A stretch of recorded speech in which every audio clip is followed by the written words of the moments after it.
Good evening, Dr. Ryan. My name is David Moore, and today I'll be giving you a presentation on megachurches. Megachurches have been around for centuries, but the megachurch movement saw substantial growth in America in the 1950s to present day. Megachurches were mentioned in multiple times in the book of Acts in the New Testament. Contrary to popular belief, megachurches are a worldwide phenomenon, with the largest documented megachurch residing in Seoul, South Korea, which has a congregation of over 800,000.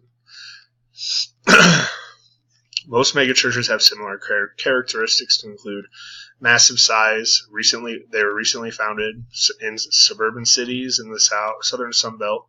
They're non-denominational, conservative theology. They provide something for everyone, and they have young congregations.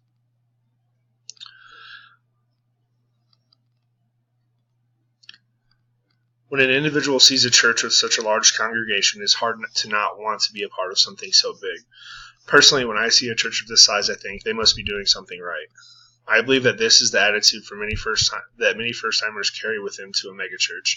They want to be a part of something bigger than themselves, something that contributes to the community and can reach a much larger mass of people than the traditional church.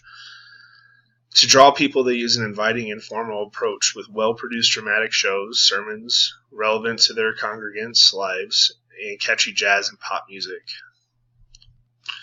Megachurches help the community in which they reside. Megachurches bring jobs to the community because of their sheer number of individuals they employ.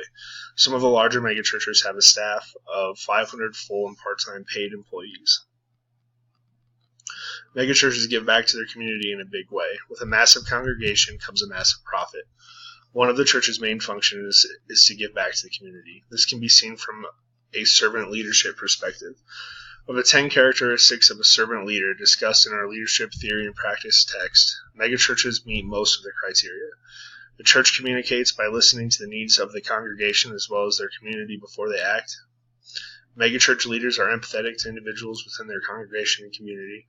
They truly care about their followers' well-being in an attempt to heal them of their ailments. Megachurches are aware of their environment. What may work in one community or congregation may not always work in another. Megachurches focus on persuasion rather than coercion. Megachurches are forerunners of conceptualization. Megachurches in themselves are visions of their founders that strive to meet the needs of the community. Megachurches are stewards of their congregations and their communities while being committed to growth of their community and congregations. Finally, megachurches focus on building community within their communities. Many megachurches give to the community and in turn hope that the individuals they affect will become members of their churches. One of the goals of the church is to spread the word of God while relaying the message and missions to the individual church. Many small churches with a congregation have a difficult time spreading this message and are unable to generate enough buzz about their church to attract new members. Megachurches, on the other hand, get people talking, which is precisely what we as Christians are commanded to do in the Bible.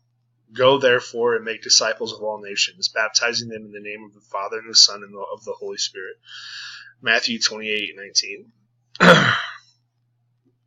Megachurches often get a bad reputation for not opening the Bible and falling away from traditional concepts that are commonly thought to be followed by smaller churches.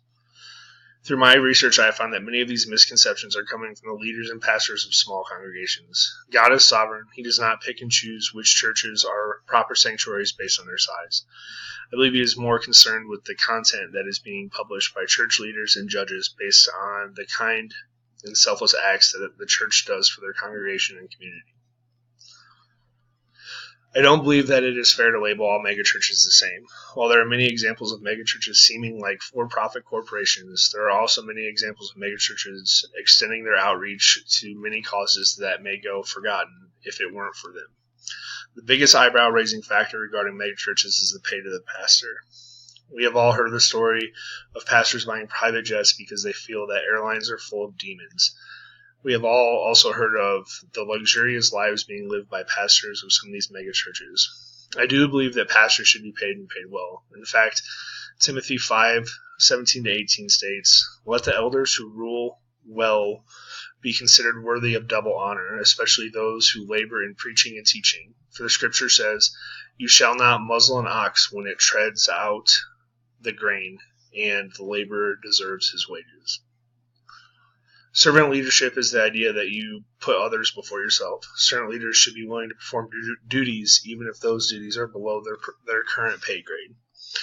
I have a difficult time being able to envision some of these pastors with upper six-figure salaries agreeing to clean toilets of their churches. We all have a separate calling in life, and with pastors, their calling is to spread the word of God.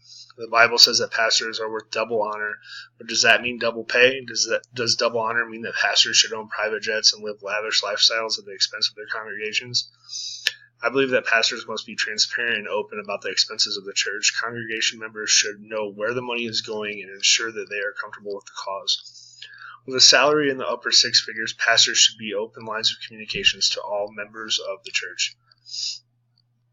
In conclusion, megachurches are a force to be reckoned with. If income generated by megachurches are put towards the right causes, they can have a tremendous impact on not only their community, but the entire world.